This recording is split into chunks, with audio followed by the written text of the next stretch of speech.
కథనాలు రాసేవాళ్ళు. అప్పుడు గుర్తుందా వైసీపీ టైంలో అప్పుడప్పుడు ఎవరన్నా పట్టుకుని దొరికితే వాడు ఏ వైసీపీ ఎమ్మెల్యేకి అనుచరుడో రాసుకొచ్చేవాడు. ఇప్పుడు దొరికిన వాళ్ళది ఏమీలే. కోట్ల రూపాయలు అడ్డదిడ్డంగా. ఎవరు చివరికి పవన్ కళ్యాణ్ ఎందుకు మాట్లాడాల్సి వచ్చింది? వీళ్ళకి సంబంధించినటువంటి కూటమి పార్టీలకు సంబంధించిన నాయకుల భార్యలే అడుగుతున్నారు, అయ్యా బాబు నువ్వన్నా చెప్పు, లేకపోతే అక్కడ విచ్చలవిడిగా జరిగిపోతుంది పేకాట అని.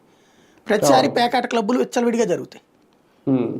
దానికి ఆ పేకాట క్లబ్బులు అదేదో స్కిల్ గేమ్ అన్నటువంటి కాన్సెప్ట్ ఎప్పుడో సుప్రీంకోర్టు గతంలో ఒక 50-60 ఏళ్ల క్రితం ఇచ్చిన తీర్పుని బేస్ చేసుకుని ఆడేస్తూ ఉంటారు వీళ్ళు.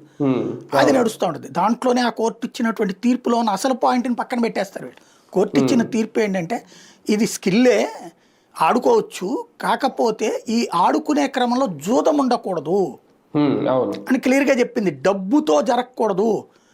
డబ్బు ప్రాథమికంగా కొంత అవసరం అవ్వచ్చు కాబట్టి, ఫర్ ఎగ్జాంపుల్ ఒక ప్రదేశంలో జరుగుతున్నదంటే ఆ ప్రదేశపు అద్దె, అక్కడ సిబ్బందికి అయ్యే ఖర్చు వరకు దాంట్లో పందెం పెట్టుకోవచ్చు తప్పించి, అంటే వీళ్ళందరూ డబ్బులు పెట్టుకుని చేసుకోవచ్చు తప్పించి దాంతో జూదం ఆడకూడదని చాలా క్లియర్గా ఉంది. అరే టోకెన్స్ కూడా ఇచ్చి ఆడుతుంటే పేకాట మన నూజివీడి దగ్గర దొరికింది ఏంది, అక్కడ సత్తెనపల్లి దగ్గర దొరికింది ఏంటి, లక్షల రూపాయలు. ఇప్పుడు భీమవరం పవన్ కళ్యాణ్ గొడవ తర్వాత ఏంటది ఇష్యూస్ అక్కడ అయ్యే కదా. అంటే పేకాట బహిరంగంగా జరుగుతోంది కదా. అదే వైసీపీ టైంలో జరిగితే కనుక ఏ నాయకుడు వాళ్ళ